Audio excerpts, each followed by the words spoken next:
Be ready. 10 seconds to go.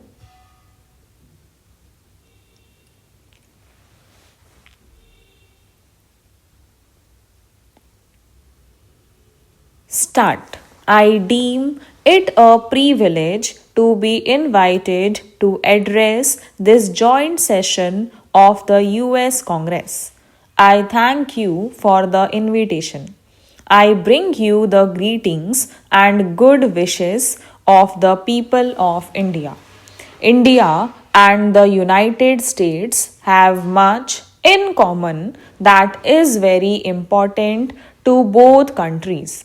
You are the world's oldest democracy, we are its largest.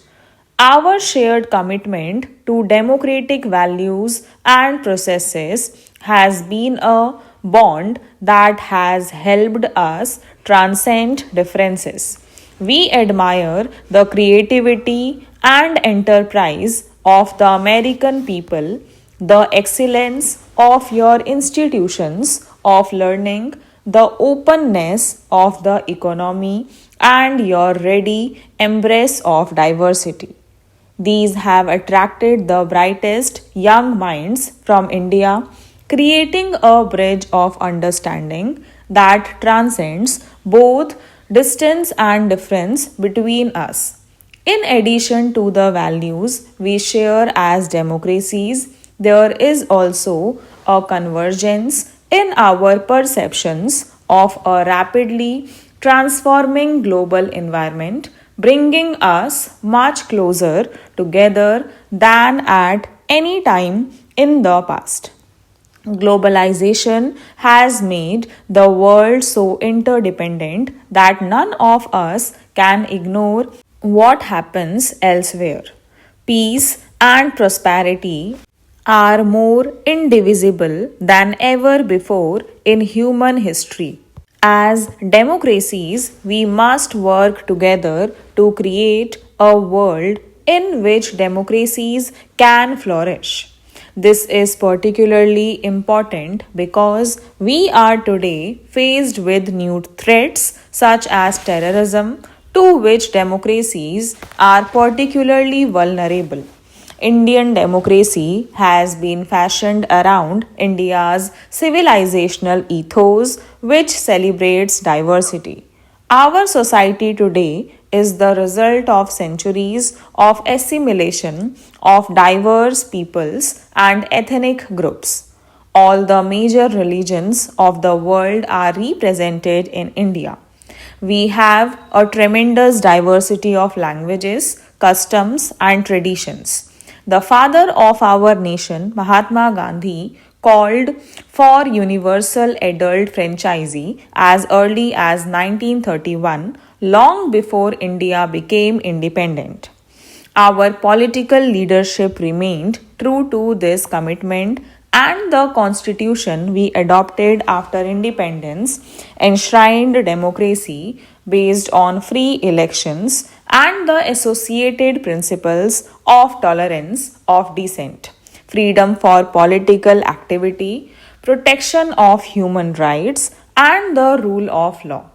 Our first Prime Minister Jawaharlal Nehru, addressing this very forum in 1949, acknowledged our debt to America on this score. He said that you could hear in our Constitution the echo of the great voices of the founding fathers of your republic. The real test of a democracy, how the Constitution functions on the ground.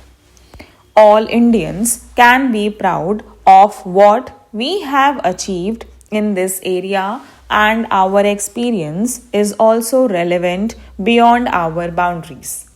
Free and fair elections are the foundation of a democracy.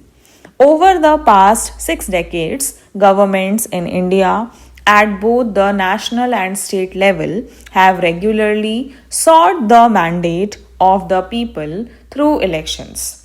Our elections are conducted under the supervision of a statutory independent election commission which has earned respect for its fairness and transparency, both at home and abroad. The independent judiciary has been a zealous defender of our constitution and a credible guarantor of the rule of law. The press is a key institution in any democracy, and our media has a well earned reputation for being free and fearless. Our minorities, and we have many, participate actively in all walks of national life, political, commercial, and cultural. Civil society organizations are thriving and are vigilant in protecting human rights. They are also watchful of threats to the environment. Our army has remained a professional force subject throughout to civilian control. Recently, the Constitution was amended to ensure constitutionally mandated elections to village and municipal councils. This process has produced no less than 3 million elected representatives in the country, with 1 million positions reserved for women. This has brought democracy closer to the people and also empowered women and promoted gender balance. Our commitment to democratic values and practices means there are many concerns and perceptions that we share with the United States. The most important common concern is the threat of terrorism.